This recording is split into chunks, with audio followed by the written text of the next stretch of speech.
ಭಾರತೀಯ ಸಂಸ್ಕೃತಿಯಲ್ಲೂ ಹಬ್ಬಗಳು ಜೀವಂತ ವಯಸ್ ಮತ್ತು ಸಂಸ್ಕೃತಿಯ ಪ್ರತಿರೂಪ.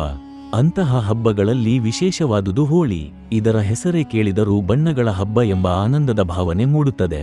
ಹೋಳಿ ಹಿಂದೂ ಧರ್ಮದಲ್ಲಿ ಬಹಳ ಪ್ರಸಿದ್ಧ ಹಬ್ಬವಾಗಿದ್ದು, ಪ್ರತಿ ವರ್ಷ ಫಾಲ್ಗುಣ ಮಾಸದಲ್ಲಿ ಪೌರ್ಣಮಿಯಂದು ಆಚರಿಸಲಾಗುತ್ತದೆ. ಇದು ವಸಂತ ಋತು ಆರಂಭವಾಗುವುದನ್ನು ಸೂಚಿಸುತ್ತದೆ. ಹೋಳಿಯು ಹೋಲಿಕಾ ದಹನದಿಂದ ಪ್ರಾರಂಭವಾಗಿ ಮುಂದಿನ ದಿನ ಬಣ್ಣಗಳ ಹಬ್ಬವಾಗುತ್ತದೆ. ಹೋಲಿಕಾ ದಹನದ ಹಿಂದೆ ಪುರಾಣ ಕಥೆ ಇದೆ. ಭೀಮನ ರಾಜನು ತನ್ನ ಮಗ ಪ್ರಹ್ಲಾದನು ವಿಷ್ಣುವಿನ ಭಕ್ತನಾಗಿದ್ದುದರಿಂದ ಕೋಪಗೊಂಡು ಅವನನ್ನು ಕೊಲ್ಲಲು ಆಲೋಚನೆ ಮಾಡುತ್ತಾನೆ. ಹೋಲಿಕಾ ಎಂಬ ರಾಕ್ಷಸಿ ತನ್ನ ಶಕ್ತಿ ಉಪಯೋಗಿಸಿ ಬೆಂಕಿಯ ಮಧ್ಯದಲ್ಲಿ ಪ್ರಹ್ಲಾದನನ್ನು ಕೂರಿಸುತ್ತಾಳೆ. ಆದರೆ ಅವನ ಭಕ್ತಿ ಬಲದಿಂದ ಹೋಲಿಕಾ ಸುಟ್ಟು ಹೋಗುತ್ತಾಳೆ ಮತ್ತು ಪ್ರಹ್ಲಾದನು ರಕ್ಷಿತನಾಗುತ್ತಾನೆ. ಇದು ಸತ್ಯದ ಮೇಲೆ ಅನರುತದ ಪರಾಜಯವನ್ನು ಸೂಚಿಸುತ್ತದೆ. ಹೀಗಾಗಿ ಪ್ರತಿ ಹೋಳಿ ಹಬ್ಬಕ್ಕೂ ಹೋಲಿಕಾ ದಹನ ಮಾಡಲಾಗುತ್ತೆ. ಹೋಳಿ ಹಬ್ಬದ ಮುಂಬರಿಯೇ ಜನರು ಬಟ್ಟೆಗಳನ್ನು, ಮನೆಗಳನ್ನು ಶುದ್ಧ ಮಾಡುತ್ತಾರೆ. ಹೋಲಿಕಾ ದಹನದ ದಿನ ರಾತ್ರಿಯಲ್ಲಿ ಬೃಹತ್ ಅಗ್ನಿಕುಂಡವನ್ನು ನಿರ್ಮಿಸಿ ಅದರ ಸುತ್ತುತ್ತಾ ಹೋಲಿಕಾ ದಹನ ಕಾರ್ಯಕ್ರಮವನ್ನು ನೆರವೇರಿಸುತ್ತಾರೆ. ಈ ಸಂದರ್ಭದಲ್ಲಿ ಪಾಪ ಹಾಗೂ ದುಷ್ಟಶಕ್ತಿಗಳು ನಾಶವಾಗುತ್ತವೆ ಎಂಬ ನಂಬಿಕೆಯಿದೆ.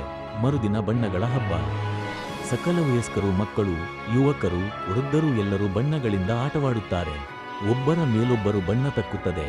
ನೀರು ಸಿಂಪಡಿಸುತ್ತಾರೆ. ಪಿಚ್ಕಾರಿಗಳಿಂದ ನೀರಿನ ಬಣ್ಣ ಸಿಂಪಡಿಸಿ ಹಬ್ಬವನ್ನು ಆನಂದಿಸುತ್ತಾರೆ.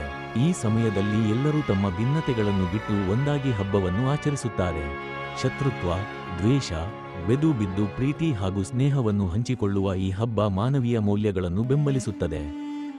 ಹೋಳಿ ಹಬ್ಬದಲ್ಲಿ ವಿವಿಧ ಸಿಹಿಪಾಕಗಳು ಕೂಡ ವಿಶೇಷ ಸ್ಥಾನವನ್ನು ಪಡೆದಿವೆ. ವಿಶೇಷವಾಗಿ ಗುಜಿಯಾ, ಪುರಣ್ ಪೋಳಿ, ದಹಿ ಭಲ್ಲ, ತಾಂಬೂಲ ಹಾಗೂ ಠಾಂಡಾಯಿ ಪಾನೀಯಗಳು ಪ್ರಸಿದ್ಧ. ಹಲವು ಕಡೆಗಳಲ್ಲಿ ಹಾಡು ನೃತ್ಯ ಕಾರ್ಯಕ್ರಮಗಳು ನಡೆಯುತ್ತವೆ.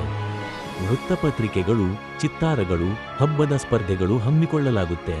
ಹೋಳಿ ಹಬ್ಬವು ಬಣ್ಣಗಳ ಆಟವಲ್ಲದೆ ಸೌಹಾರ್ದತೆ, ಸಹಾನುಭೂತಿ, ಆನಂದ ಮತ್ತು ನವಚೈತನ್ಯವನ್ನು ತರುತ್ತದೆ.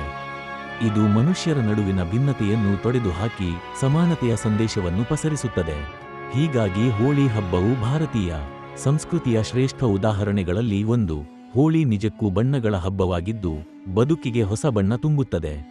ಈ ವಿಡಿಯೋ ಇಷ್ಟ ಆದರೆ ಲೈಕ್ ಮಾಡಿ, ಶೇರ್ ಮಾಡಿ, ನಮ್ಮ ಚಾನಲ್ ಅನ್ನು ಸಬ್ಸ್ಕ್ರೈಬ್ ಮಾಡಿ.